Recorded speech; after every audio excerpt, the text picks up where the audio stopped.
What's really good? It's your boy, Aaron Bevins, the millennial entrepreneur, coming to you live with a very special guest, my little bro. Man, they say if they didn't know better, they would wonder if we have the same parents, and I don't know, maybe one of us will switch that birth. I don't know who, but I'm here with the one and only, the Tony Romero. Broski, how are you doing, man? I am doing amazing. Can't complain. Life is a blessing right now. Listen, bro, listen, you're doing things that are so exciting and so incredible. I know that you are running all over the place, literally probably don't even have time to sleep or eat and drink it. And so the fact that you're making time to be on the show today, bro, I appreciate it, and I know the people are too. So I want to jump right into the nuts and bolts. Guys, those of you who don't already know, if you're living under a rock, this is Tony Romero. He's going to share his story as well as a lot of nuggets, practical instruction that you can utilize if you're new in the game, and or if you are looking to take your business to the next level, wholesaling real estate or as a real estate professional. So we're going to hop right into the value right after this intro. Let's get it. We made it, that's facts, ayy. We the greatest, that's facts, ayy. Prices raising, that's facts, ayy. That's right. But we paid it, that's facts, ayy. I did. They hate it, that's facts, ayy. Cause we changing, that's facts, ayy. We did. Can't blame them, that's facts, ayy. Cause we made it, that's facts, ayy. Cherry on top, that's a goat, yeah. Where you been, I wanna know, yeah.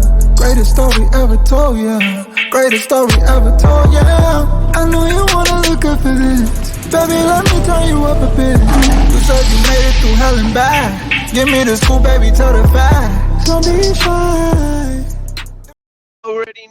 You already know what it is. All right, so let's hop right into this thing, guys. Today, on today's show, we're going to be talking with an individual who's very, very special to me.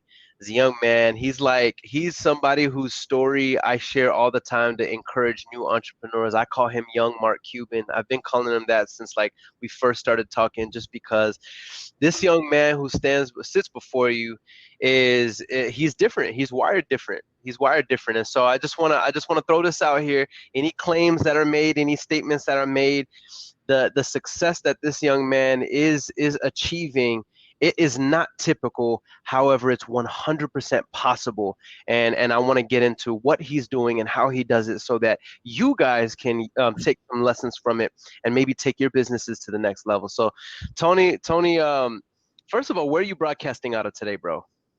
So right now I'm in my in-house studio, which honestly helps a lot with business. It was a big transition from when I first started in this industry. I was, living with my parents or my girl's parents at their cribs or sleeping in my office, and now I have my own place downtown and I have my own studio, so it helps a tremendous amount. But yeah, that's where we're broadcasting from today, I love it. I love it. Where is it at? What city? What state? Milwaukee, Wisconsin. You're all right. And look, this is what I always say, man. You're putting Milwaukee on the map, because there's some killers in Milwaukee. There's some killers in Milwaukee, but nobody's putting Milwaukee on the map like my guy is, y'all. Nobody is putting Milwaukee on the map and making Milwaukee as proud as this young man. And I can say that for a fact. I know some of the biggest players in the country. I'm close associates and friends with many of them, and I don't know anybody who's putting on for Milwaukee the way this young man is. So y'all see the theme. $500,000, $500,000 in his first full year before the age of 21. So how old are you right now, Tony? 22. This is so crazy to me, man. So look, let's hop right in, man, because you weren't always this successful, obviously, right? Before a person can be successful, they got to start in the trenches and they have to grow to where they are now. You've had an incredible come up very, very fast.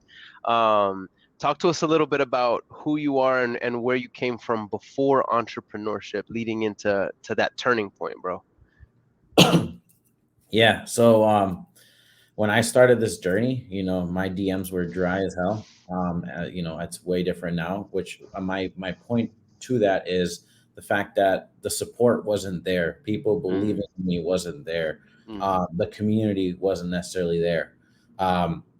So it's kind of I guess a lonely start in the beginning. But anyways, transitioning it even further back, I had 16 jobs prior to starting this thing. Mm, I was a workaholic. I love working. I've been addicted to working since, since I was, I don't know, 15 or so. I've always had multiple jobs at a time. And if I'd have either two full-time jobs, a part-time job, two part-time jobs and a full-time job, always just trying to make it work so that I could work as maximum as possible to make as much money as I possibly could. I was even, in my high school, I saw one of the organizations. It's a Latino organization. They were selling churros and they were making a lot of money from it. So I found their source. I called their source and I said, "Hey, how can I get as many churros as possible?" So I order 400 and I take them to school in two big boxes and I'd start selling them in the hallways. I'd start selling Jordans. When my parents sent me to Mexico, my brother and I, my parents didn't have anything in Mexico when they, growing up. So when they sent us for 3 months, as little kids, they would always send us money, and they mm, would send us a lot of money. I mean, we were getting $20 a day, but that was because could we afford it? Maybe not even at that time, but my mm, parents were making it happen so that we could just live an amazing, amazing vacation in Mexico with our grandparents and, um, you know, be different than how they grew up. So when we were down there, my brother and I, my brother was playing on the machines all day. He's still a video gamer till this day. They have like those little arcade type machines, and mm, even though I was making all that money, I was saving it. And what I was doing is I found three jobs while I was down there. I was like 13, 12, maybe 14. And I found a guy that makes bread, like that Mexican bread you guys see, conchas, churros, all those things. And I started making bread with him, and I'd go and I'd sell that and popsicles, paletas that are Hispanic, door to door. And I just try to make more money while I was down there. So even though I didn't absolutely need it whatsoever, I was getting way mm, more than any other Hispanic kid, any other Mexican kid down there even close to had. mm, And I was still trying to grind it out because it was something in me that mm. always wanted to just make more, make more, make more, grind and work. Um, Where'd you get that from, bro? Where'd you get that from? Is that a because you said even when you were in W-2s, so you obviously had this entrepreneur bug where you would, the churros and going and selling and making bread and then going selling flipping J's and things like. But even if when you were doing W-2s, you were working two at a time. Like where did that, even when you didn't need it, where does that hustle come from? So I think it comes from my parents. So Mm, my dad has always been a huge example.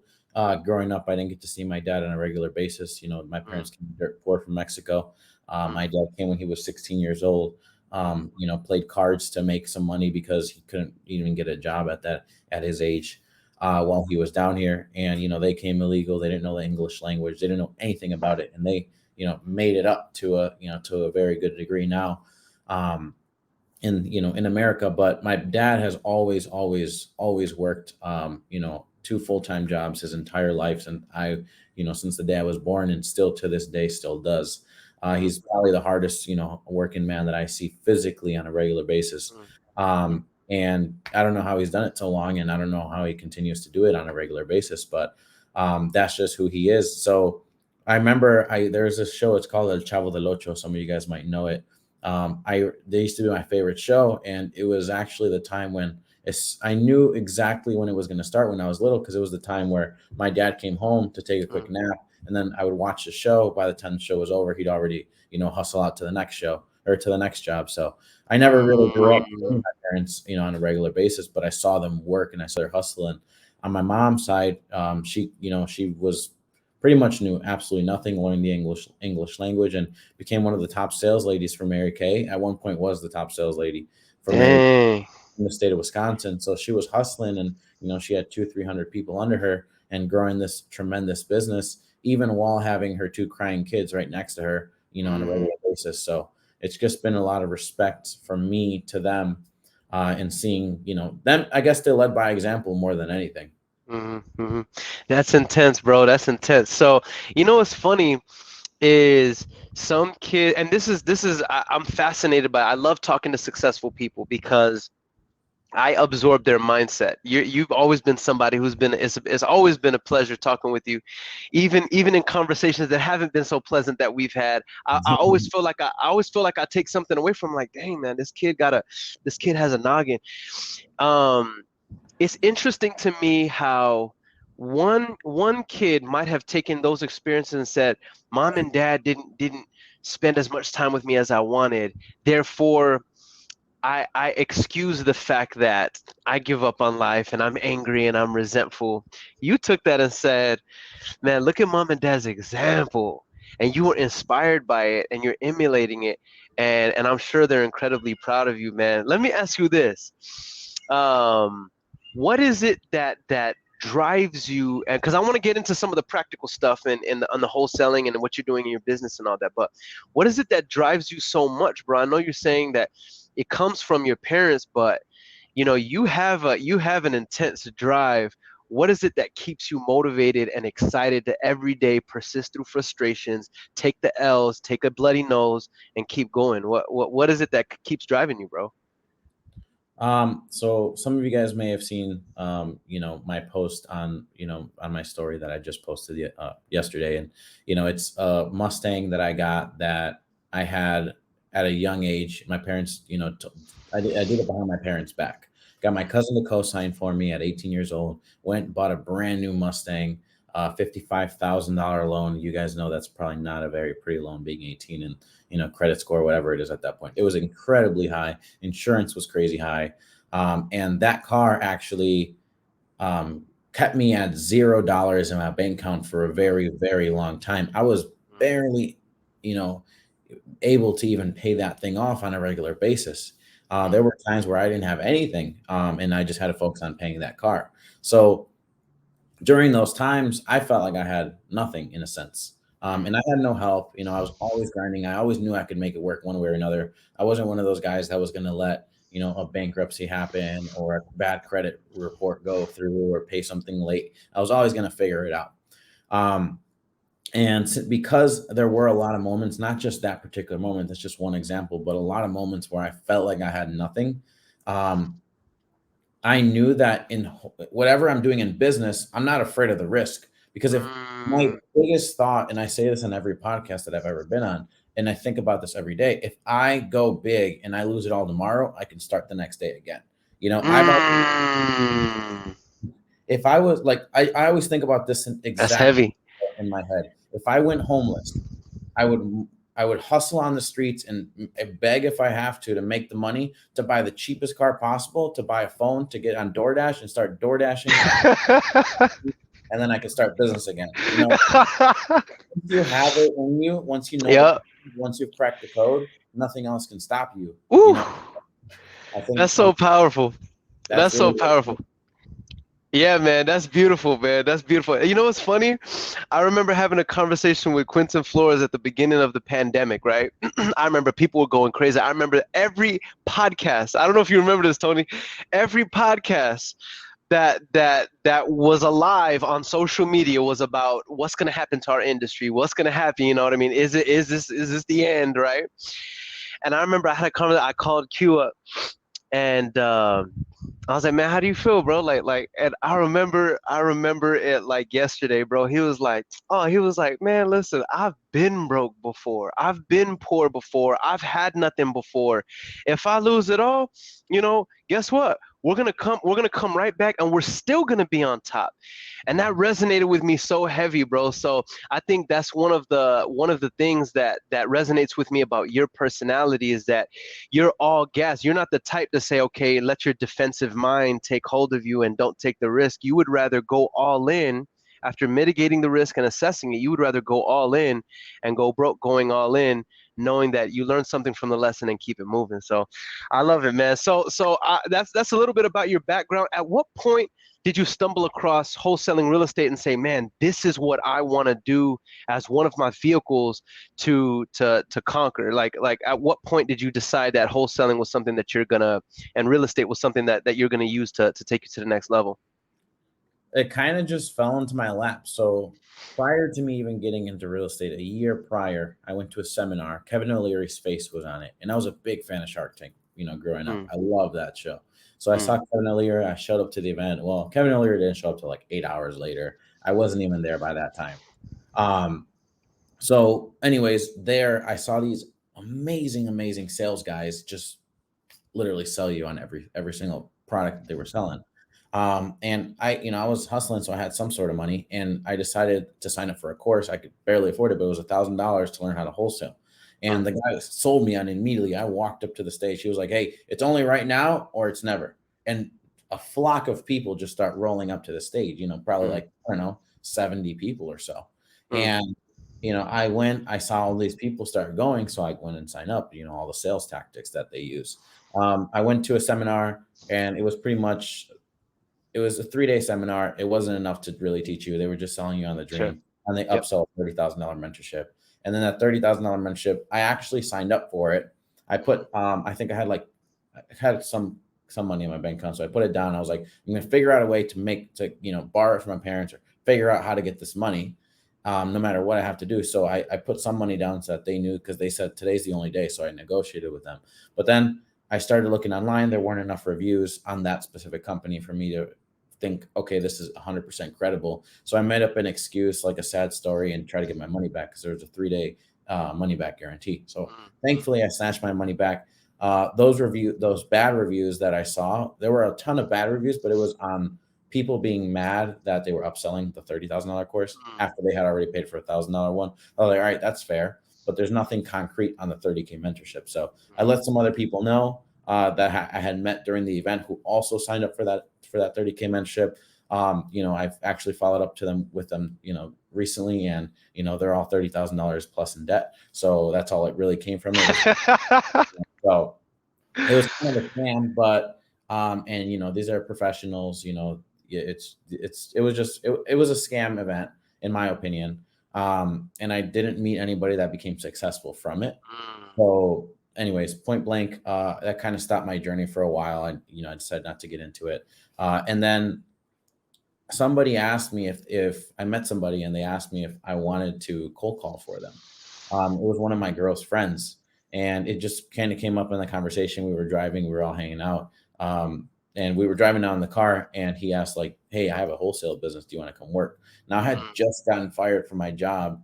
I was lifting 50-pound bags all day, all third shift, because I'm a big third shifter. Like, I love working third shift. It was just in me. Yeah. So I went and cold call for him. That's crazy. I didn't know that, bro. Same with me when I was working, bro. Swing shift was my favorite. Yeah. So I was the best forklift driver, best cook, best wok cook. I can know how to cook everything.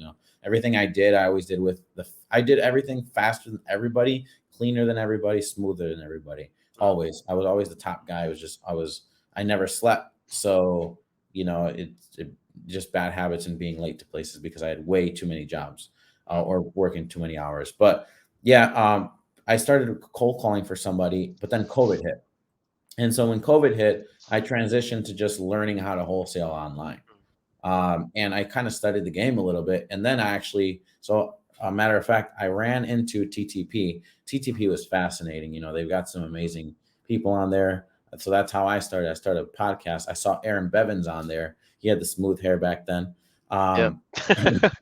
And I remember he was talking about ringless voicemailing and all the tactics and strategies that he was using. So then he mentioned superhumans. So I jumped straight to superhumans, and it was just this amazing community, as you guys all know, because the majority of you guys are part of it. All these people that are just supportive with each other. And so from there, I just kind of started connecting. I started learning a little bit more, and then Aaron actually reached out, and he taught me a lot of skills that helped me set the foundation for my business. So from there, I got into wholesaling. So it was during COVID season. My mom has now remarried, and they live in this ginormous house. At least she does. And I stayed there, and they were really, really, when COVID hit, it was kind of a bit of a scary moment for everybody. So they said you have to quarantine and you can't leave. So me, I remember that, man. 21, I'm still kind of a kid, and I said, and my mom wasn't using her office. She wasn't doing business there anymore. Had been a few months now. We were in quarantine for 3 months, and I was already kind of studying the game. I didn't do any cold calling or anything like that. And that's around the time when I met Aaron. Aaron says, you have to go drive for dollars, and I need you to tell me what your goal is so that we make sure that you hit it. And if you don't, that's no good. So I set a goal that I thought I could not achieve, which was 500 leads in one day. That's a lot of driving. But my mind was like, this is for me. I already paid for this. I'm going for it all the way. So I went and I drove, and I got I don't know, it was like 800. It took us hours and hours of driving all around the city. It took me a lot to convince my parents, because remember, it's their house at this point, to say, hey, can I please go out? And they had a bunch of restrictions, like you can't get out the car, you can't stop anywhere, etc. Because it was all this COVID stuff going on. And so I got all those leads. And then Aaron says, you need to start implementing this stuff. Now, I felt like I needed to be in an office. I needed to start a team right away. So I made the decision, I have to get out of here and I have to go, start this business. And everyone was really pushing that. And I decided I was going to.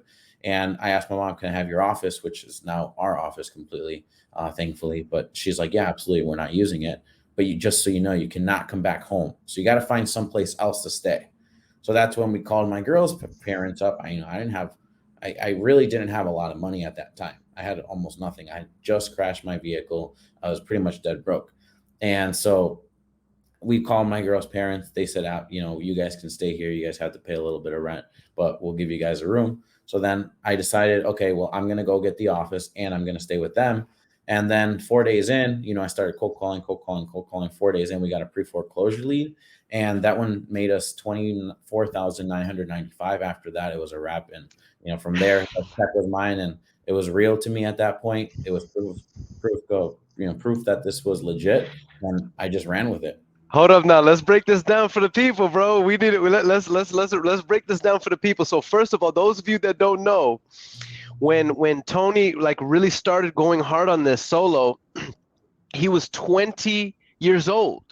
He was 20 years old, right?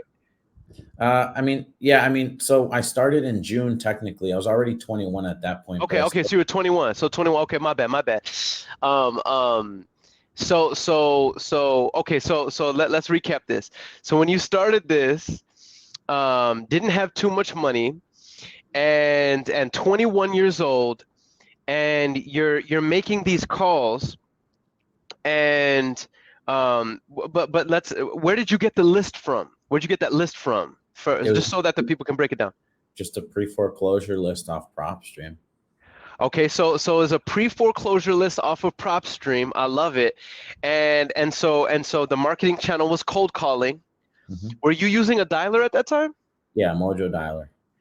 Okay, so you were using Mojo Dialer, and how many times did you have to talk to the seller before you got him contracted? Well, he was hooked on the first call. We set up the appointment.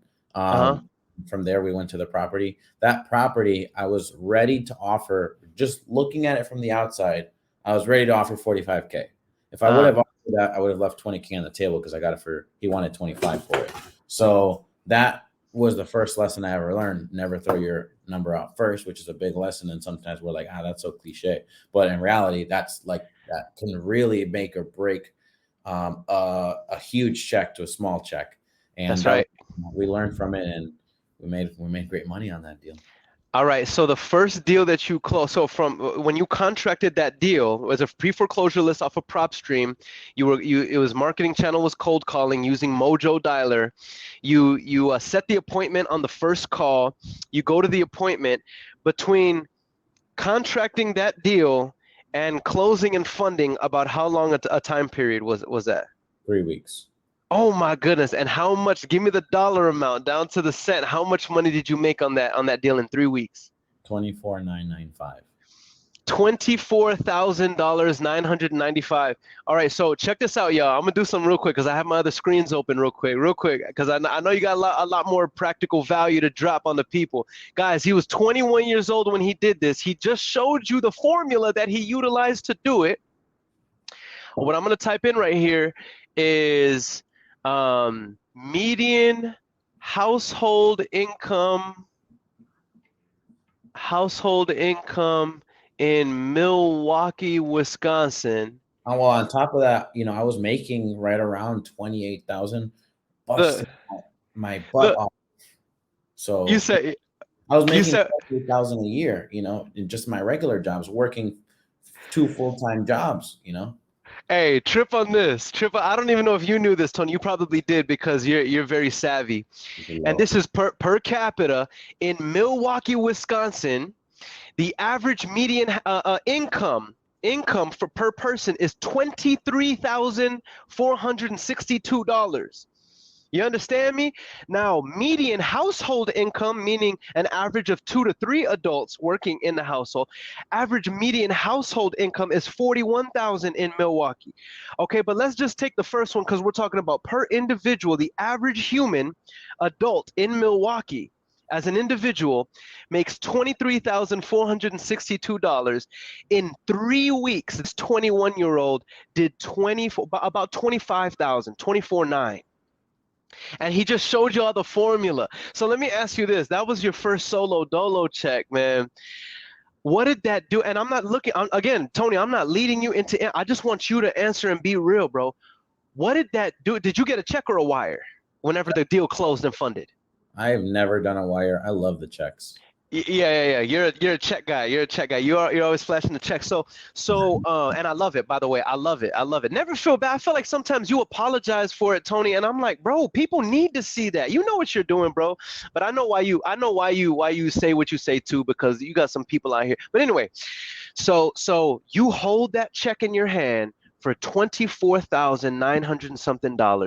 What did that do what was that moment like for you emotionally? What did that do for you? Well, it finally felt real to me. I didn't need anybody,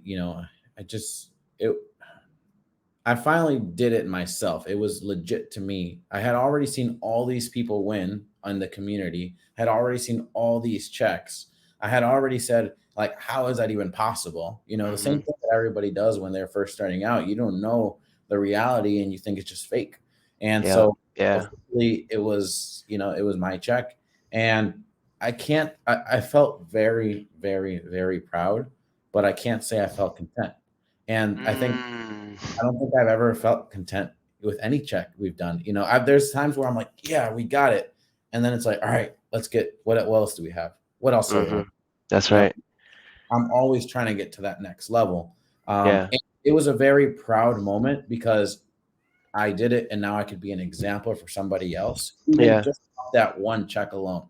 That was enough to prove to somebody else you can change your life. That one check changed my entire life. Yeah.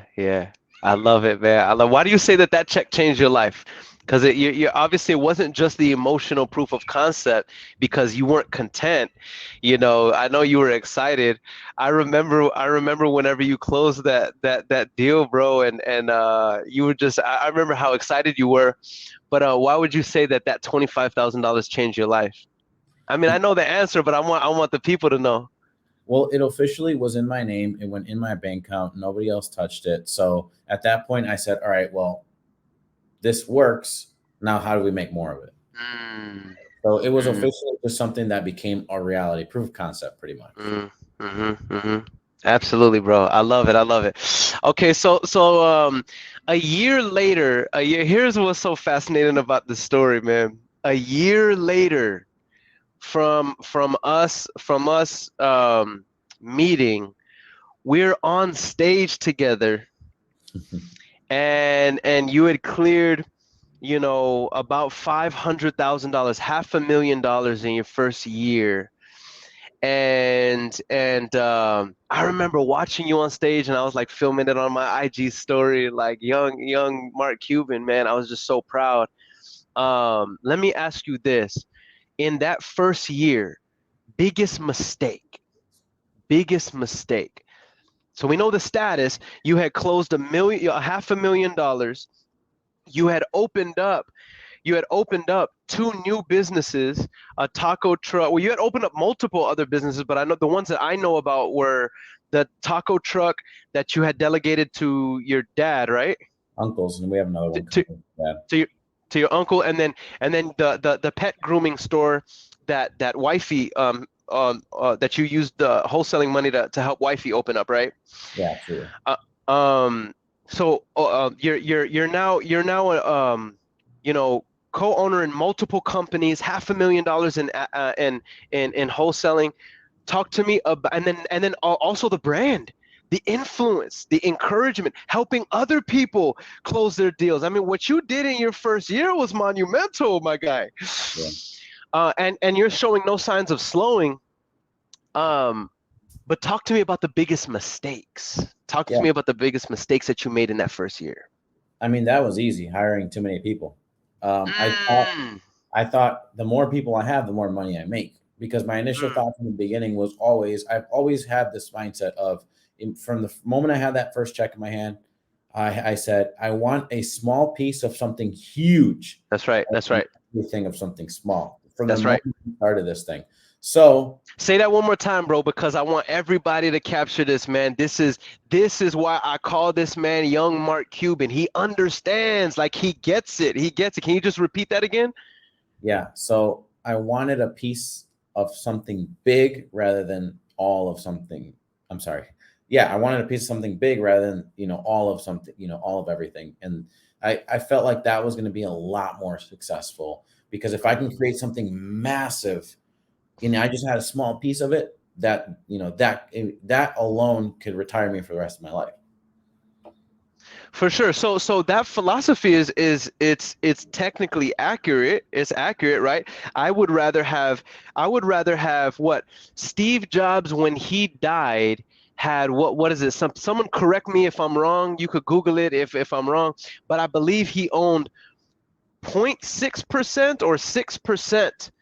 By the time he died, he only owned 6% or 0.6% of Apple, 0.06% of Apple. But if you but if you look at how much Apple is worth, he's worth more. He died worth more than most humans will ever imagine in their lives.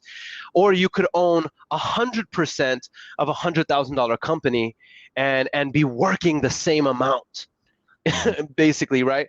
So the philosophy is right, but you said your approach to it was wrong, or have you changed your philosophy? and Yeah. and kind of changed your approach. So what's your like what's the lesson learned here?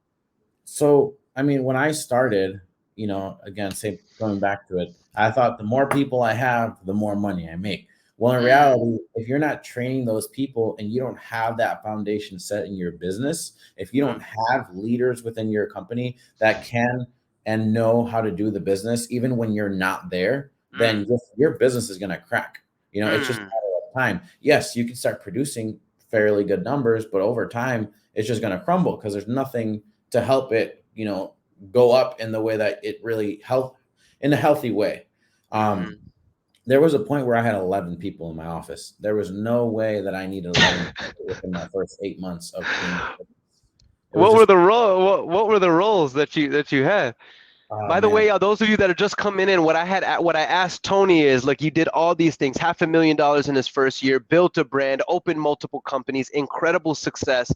I'm asking him what were his what were the mistakes that he made in his first year, and then he says that's easy. I hired too many people. So and that's why I'm asking these questions. Go ahead, bro. so one thing about hiring too many people is, again, if you don't have all these videos in place and all these written things, Hmm. SOPs for your company and for your people, then how are you going to train all these individuals? If you don't have a leader, then if you bring 3 people in, how can you get them all trained and make sure that they're all doing the job at the best of their ability? We already, as humans, have a hard time letting go of those tasks that we're really good at because we don't want anybody messing them up. Now, on top of that, you have, multiple individuals coming in and the job is really not getting done the right way. So I'd have, guys that I'd hire and I'd want them on my team because they were maybe from the car sales industry or from somewhere where they had sales experience. And just to give them the job, I'd pay them hourly and I'd have them sitting watching videos, on YouTube of cold calls and things like that. When in Mm, reality, I would, because we were so stacked with deals that my phone was ringing all day long. Our mm, entire company's phones were ringing all day long. It yeah. was nonstop. So it was really hard. Like every once in a while, when I'd have 30 minutes, I'd go in there and train. And it was just not the right way of doing it. And that quickly Mm, crumbled too. On top of that, not having the right leaders help because when I went to my first couple events, great, I was over there and I was networking, but back in our actual office, stuff wasn't going right. When I'm on a plane for 2 3 hours and I can't have communication, or I'm maybe taking a nap, or I'm in a business meeting or something else, or I'm at an event and I can't answer some of these questions, even if they're simple, but I just haven't trained my team fully. Stuff will start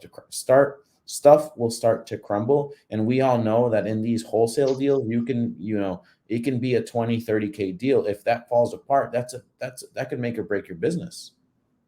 So Facts, man. Big facts. Ooh, that's heavy, and that's a nugget, man. That's a nugget. So, okay.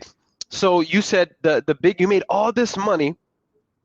Your mindset is okay, growth, grow big, and opening multiple companies. You're doing all these exciting things. You told me something the other day on a one-on-one conversation. I was so proud of you whenever you told me this. It's a realization that you had, and you said, this coming up year, I'm going to shift my focus. I'm going to do something a little bit different. Now, your ambition is just as heavy. In fact, it's even more. Your goals are even bigger now. But you said that you're going to shift. So let me ask you this. I got to follow up with that question of, what was your mistake? Obviously, you said hiring too many people. What would you have done different, and what have you learned from that? Because that's the real sauce that those in the audience can take away and say, okay, now I know not to make that mistake. So I was always working on a regular basis, every single day on top of Saturday and Sunday to make this work. My first 6 months, you didn't see me out at any, so I know some of you guys see me at clubs, you see us in the VIP section, things like that, having Man, I fun. always see you popping bottles, bro. But we actually stopped a month ago because we got to get this next year heavy. But we have so much on our plate. But summer was fun. But my first 9 months, I didn't do any of that. I wasn't going out. That's right. Months, it was all we would just order DoorDash so that we wouldn't have to leave the office, and it just came right there straight to our doorstep if we didn't have time to cook.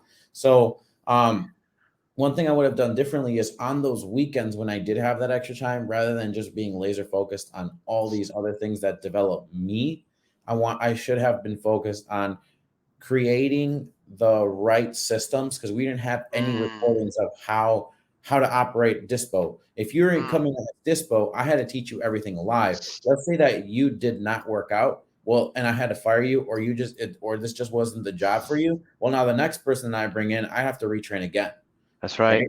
As well as That's right. expectations weren't set. One thing that that Aaron told me one day, actually, way back, we were sitting in that, I think it was that mansion in Houston. Houston, yeah. And that was a great day. Yeah, But, it was. We had fun that day, bro. My mind elevated 100%. But I remember you told me something. I won't say who or what the conversation was, but I remember you were talking with your team or with your group, and I'm going to leave it as a confusing factor for a reason, because again, just for privacy. But you said that you always set the expectation first with everybody, even if it's, I'm going to do this, you're going to do this, just so that are we cool with that? So that way they are aware from the get-go, because for example, you have the influential side of you, but you're also a business owner, and you also have this community, which takes up a lot of you, and you're the image for it, right? People trust you, people trust your word, people trust what you say. So that, I think, was something that I didn't necessarily do right from the get-go, was set those expectations, like, hey, especially with all this influence growing and all these podcasts growing and all these events that I was going to.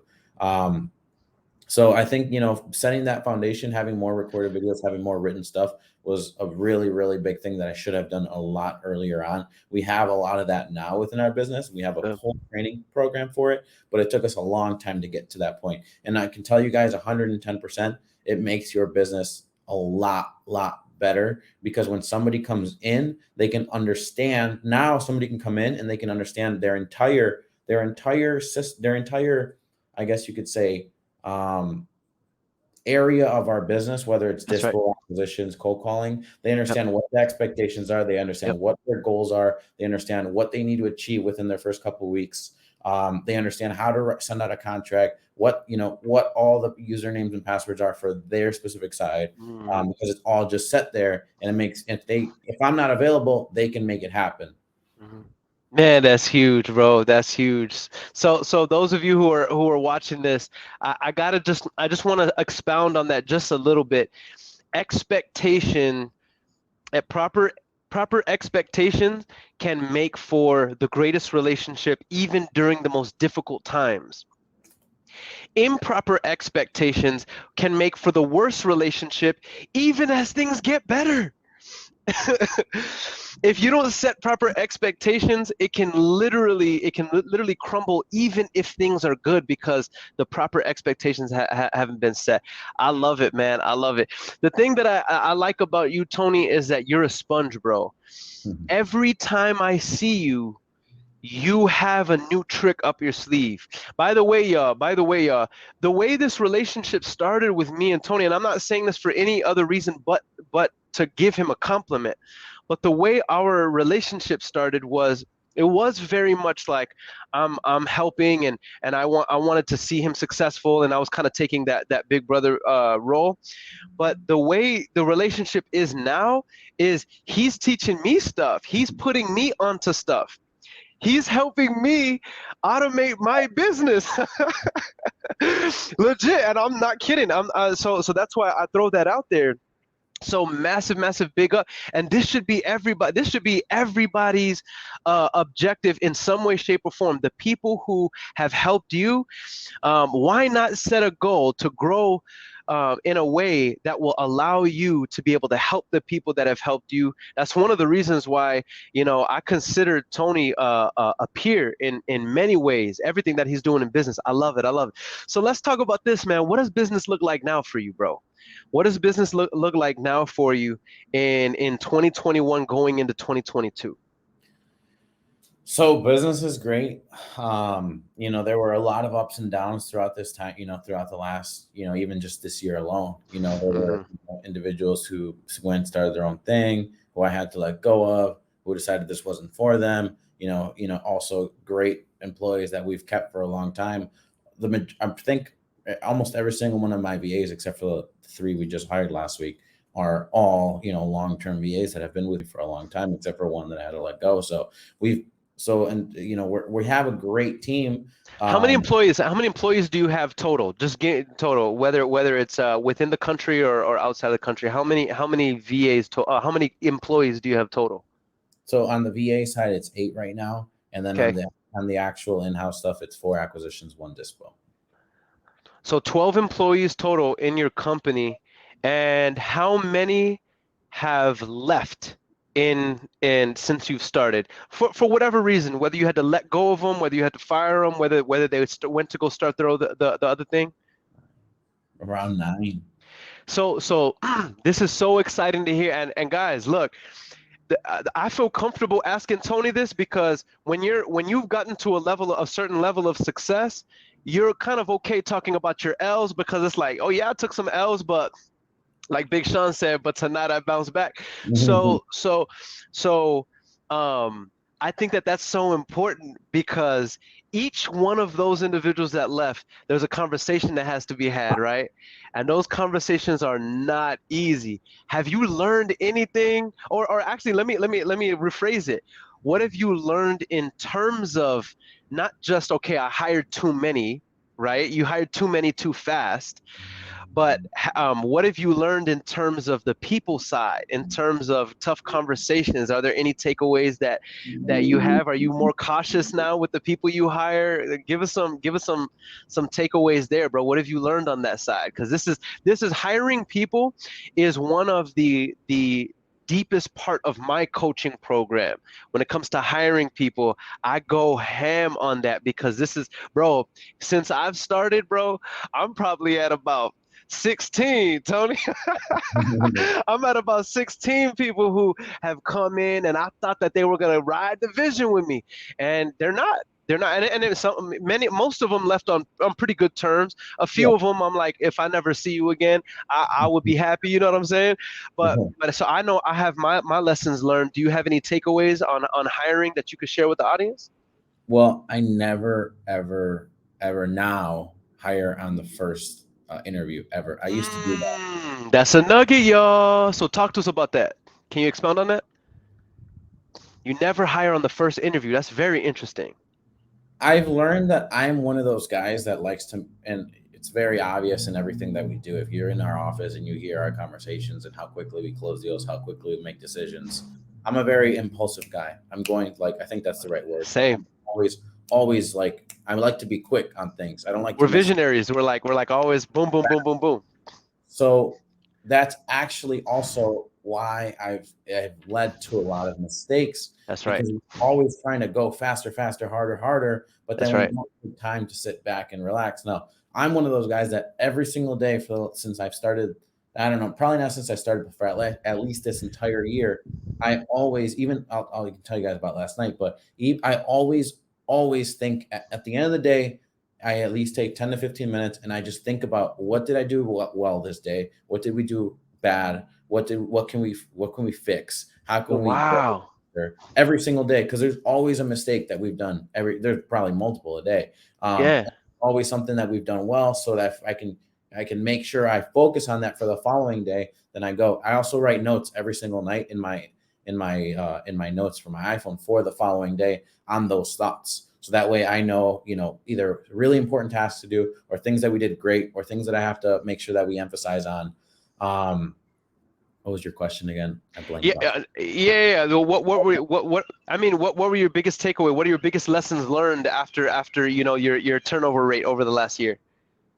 Yeah, so I mean I mean, that's that's a huge takeaway already. I mean, never hiring on the first interview.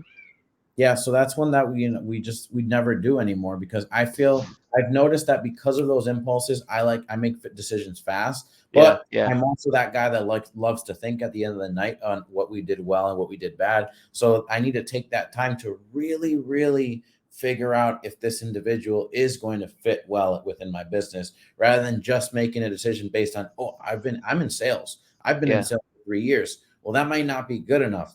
We also always ask if they've been in a sport, throughout growing up, yeah, because we can see yeah, how competitive they are.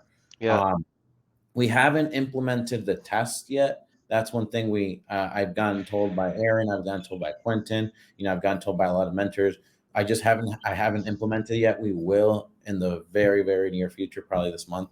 But I like to be honest. So there is a test that you guys can take, so that you guys can see that, that individual can take, so that you can see what kind of personality they have, I believe it is. Mhm. And that Yeah, way you see if they're going to be a good fit for that role within yeah, your business. yeah. Um, but yeah, I mean, those are some of the big takeaways. Powerful, man. Powerful, man. That's crazy. That's crazy. I don't know too many other people. Hey, those of you that are watching this, and those are the thousands of people who are gonna watch this on replay land. Isn't it crazy that this kid who's in front of us is 22 years old, y'all? Listen, this is a very mature habit, and I wanna expound on this just really quick because we only have a few more minutes. And that is the fact that every night you have the habit, you have the discipline. I'd rather call it a discipline than the habit. Habit, I think, is overplayed. You have the discipline of, you take a few minutes and you think about what you did right and what you would do different. Bro, I've been doing that over the last year, and it has absolutely changed the trajectory of, my business, our life. So the fact that you're doing that at this age, man, my goodness, bro. I said this to you, but man, by the time you're 25, you're going to be a multimillionaire by the time you're 25, bro. Probably even more than that. So let's talk about this. You're a volume guy. And you're in a market where you can pick up. You're in a market almost similar to like Detroit, or like a where I mean, y'all, just those of you that are just tuning in, Tony Romero, his first deal that he closed was a $25,000 deal, and it is and he did that in 3 weeks. Okay, and the average per capita income in a year in his city is 23,000. That's the market that Tony Romero lives and operates in. So I'm not expecting something surprising here, but I want to get to your sauce for you as a company. What's the biggest deal you've ever done? 50K in 4 hours. Holy moly. $50,000 in 4 hours. So break it down for us. I want to know what list that came from, what marketing channel you hit, and how you got it sold in 4 hours. Just give us the synapses, because that's the real sauce that people can take away from here. Holy moly. Y'all show my man some love. $50,000 in 4 hours. That's disgusting. So Buyer so never, go ahead. buyer never saw the property. I never met the buyer in person, still to this day. Have never met that buyer. So it was a crazy deal. It came from a driving for dollars lead. I remember always saying my first 6 months, and I've met so many individuals who have taken my first podcast, implemented it, the same strategies that I used to make 250K, and they've used it and they're now successful, or they are growing within their business because of those same things. 80% of my first 6 months was driving for dollars leads. Come on, baby. This, we're never going to leave driving for dollars. Now, that was back in the day when Deal Machine was generous and they had unlimited amount of properties you could add. Now they Yeah. put $1,000 limit on it. So Yeah. Yeah. that's unfortunate. But regardless, it's an amazing, amazing list. And we can break that down too. But it was a driving for dollars lead. They were really By the way, real quick, because you'd be surprised how many people don't know. Can you just explain what driving for dollars is for those that don't know? Yeah, absolutely. And I totally understand when people don't know, because there's plenty of, people that are every day people come into this industry. Driving for dollars is practically you are driving around looking for practically like human-sized dollar signs. You're looking at for homes that are in distress. They have a bad roof. There's oil spills maybe on the concrete in their driveway. The grass is super tall. The windows are broken. There's tons of mail. It's just an ugly, ugly property. um it looks like it's vacant. There's no curtains. You could see right through it as you're driving, and there's no furniture whatsoever in the property.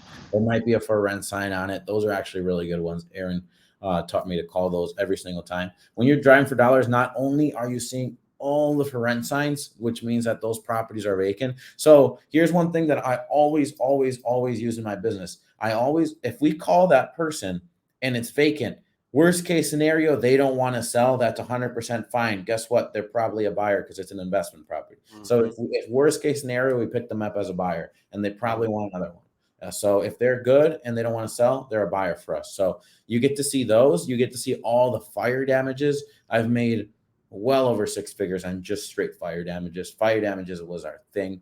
At first, it was a very scary thing to pick up, but there is so much money in them. The amount of buyers you have has definitely niched down, but once you find them, they're going to buy more fire damages because they're making profits on it. And you can get fire damages really, really, really low because the insurance already paid that seller out. So they're not really, anything they make extra is just a bonus. They're not really looking for the equity to pull because the insurance already paid them that equity to pull. But yeah, it was a driving for dollars lead. The lady was super motivated, and pretty much they not gonna lie, they were well off. They just didn't really know what their home was worth. And so they told us a price, and that's what we took. They said they wanted 130. We were able to sell it for 180, and it really only took us 4 hours. We sent it out to all. So I might throw some shade on this call because nobody knows who bought this property or which one it is. Not in a bad way, but the property was so good. We sent to our buyers list. Everybody starts hitting up this hard money lender. So the hard money lender sees that everybody's interested in this home. So the hard money lender calls us and says, "I'll just buy it from you directly. How much do we have to do to get the deal done right now?" So one thing in our business that has made us always a lot more money on every deal is creating chaos. If you can create chaos within a property, for example, the majority of the homes that we do are vacant homes. And that's just out of luck, I guess. But because we're not always going for the vacant list, it just happens to be vacant no matter what list they come from. So when we have vacant homes, I'm blasting that thing out we have, probably close to 7,000 buyers at this point on our texting platform. We just text them out. Everybody sees a notification. So we can have 2 dozen, 3 dozen buyers show up to a property. Now, do we limit that sometimes? Absolutely, because we don't want a chaotic amount of cars there, chaotic amount of people. We have to be respectful in neighborhoods. But I will get 12 to 15 investors there, and then whoever really gives me the biggest offer and the best offer takes it. And even when people aren't interested, a lot of investors go based off of how big the demand is. If there's demand and people showed up, then I'm probably going to throw an offer. Even if I maybe wasn't thinking about throwing an offer, this is probably a good deal or a better deal. Now, we price our stuff where we don't exaggerate our homes. That's one thing that we don't do. A lot of people, especially in my market, and I'm sure it happens all over the country, overprice their stuff. Like this wholesalers that send me stuff, I'm like, dude, this makes absolutely no sense all the time. Mm, We underprice everything and we always get overpaid. I don't think we ever really hit, like, we never have to negotiate lower. We always get a higher price unless it's in like a neighborhood that's super desirable. Then we overprice by a little bit because we know they're gonna drop down. But we just know what to play with on what. So we like to underprice if it's vacant, get a lot of buyers there, and then they'll just lift the price for us themselves. yeah. Absolutely incredible, man. All right, cool, cool. Tony, we're coming up on time, man. You have dropped. Shout out to Jonathan Lopez. I tend to agree, bro. So much value on this call. It's absolutely insane. I have to ask you this. And by the way, those of you who are just tuning in right now, the biggest deal, 22 years old, biggest deal, $50,000 in 4 hours. My goodness, absolutely insane. No wonder this guy is on track to change the game, and he's done everything that he has done thus far. So I want to ask you this question, bro. I'm asking this to all of the podcasters and interviewees in this new series that I'm doing, and that's this.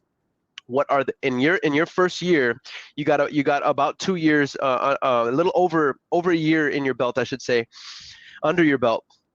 And what are the top 2 skill sets that you feel as a young entrepreneur that you've learned and are learning that every entrepreneur must learn in order to be successful? There's 2, so which is great because you asked for 2. So the first one is delegate and create leaders. I think those 2 go together. Stop being afraid to let other people do your job for you, as long as you can become more valuable somewhere else. If you are more valuable somewhere else and that task that you're doing, if you can duplicate that and you can make a lot more money, then start bringing people into your business. It might, at first, you might be super scared and you might have to start with a VA.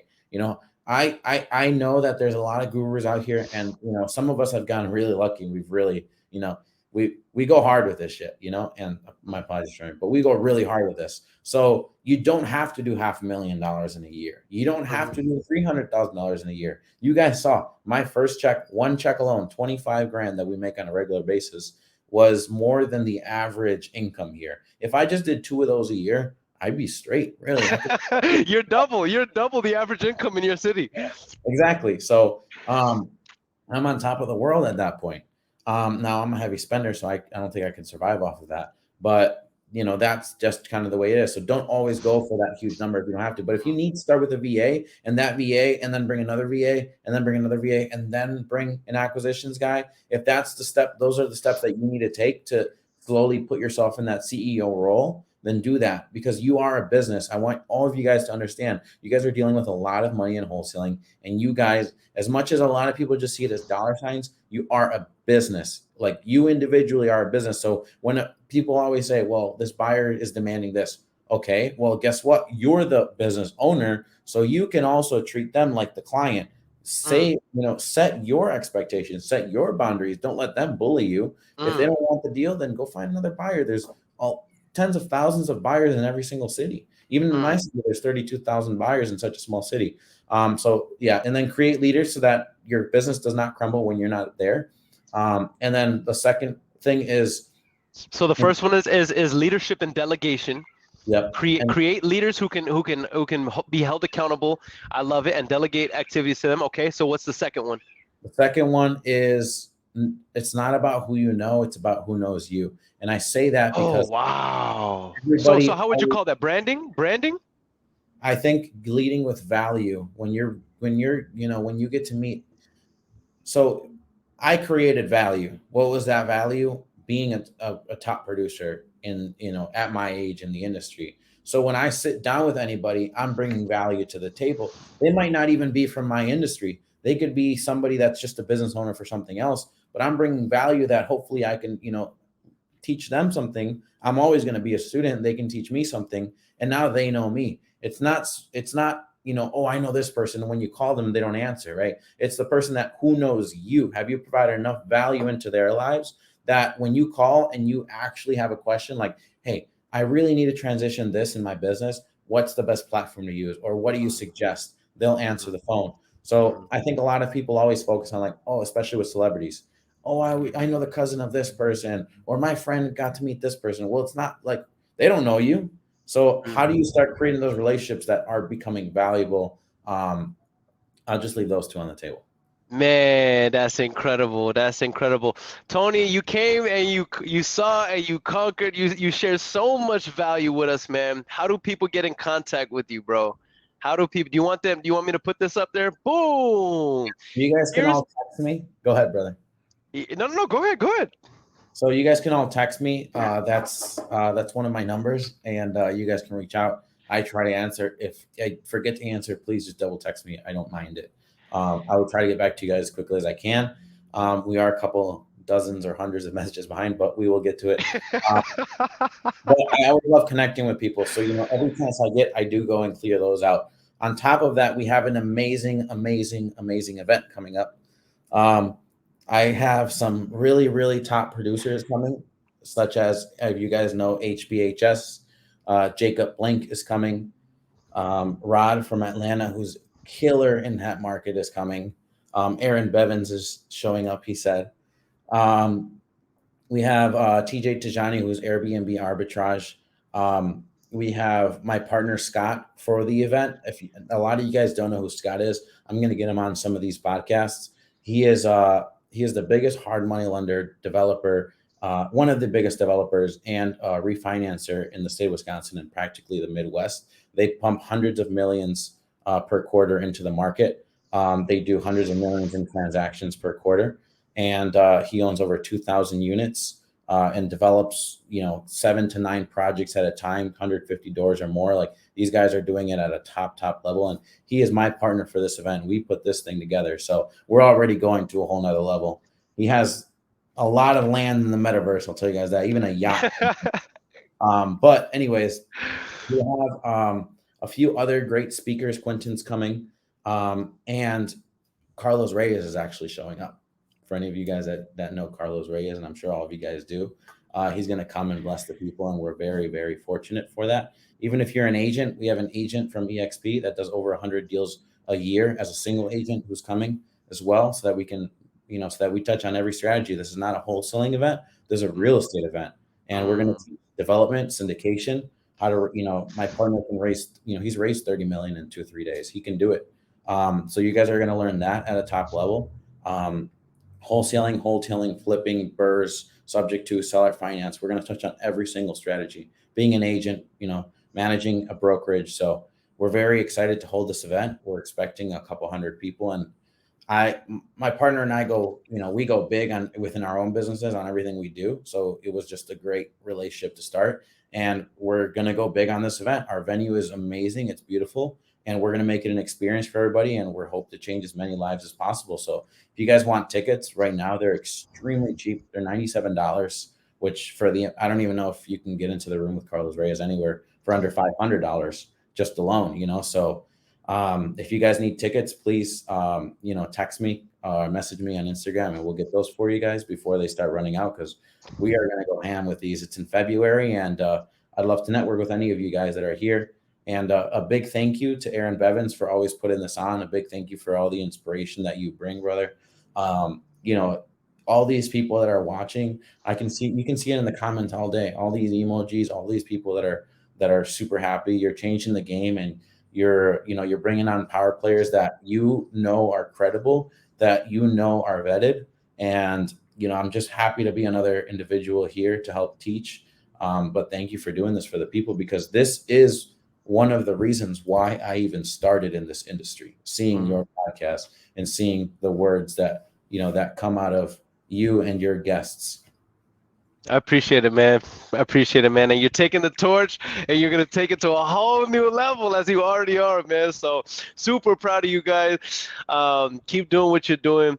For those of you who keep asking, all right, about the event and when it is, what I want you to do is go and text this number to Tony Romero and his team, and they will be responding with how you can get tickets to the event, which is going to be in February in Milwaukee. I cannot wait.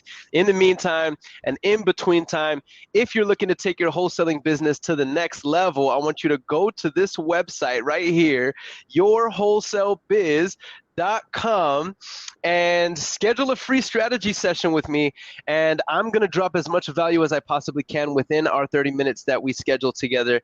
And if we're a good fit, then I'll let you know what I have to offer, and you get to decide whether or not you want to be a part of it or not. Until next time, guys, it's your boy Aaron Bevins, the millennial entrepreneur, with the one and only the Tony Romero. Till next time, let's get it. Thank you, brother. Yes, sir. We made it, that's facts, ayy. We the greatest, that's facts, ayy. Prices raising, that's facts, ayy. That's right. But we paid it, that's facts, ayy. I did. They hate it, that's facts, ayy. Cause we changing, that's facts, ayy. We did. Can't blame them, that's facts, ayy. Cause we made it, that's facts, ayy. Cherry on top, that's a goat, yeah. Where you been, I wanna know, yeah. Greatest story ever told, yeah. Greatest story ever told, yeah. I know you wanna look good for this. Baby, let me turn you up a bit. You said you made it through hell and back. Give me the scoop, baby, tell the facts. Don't be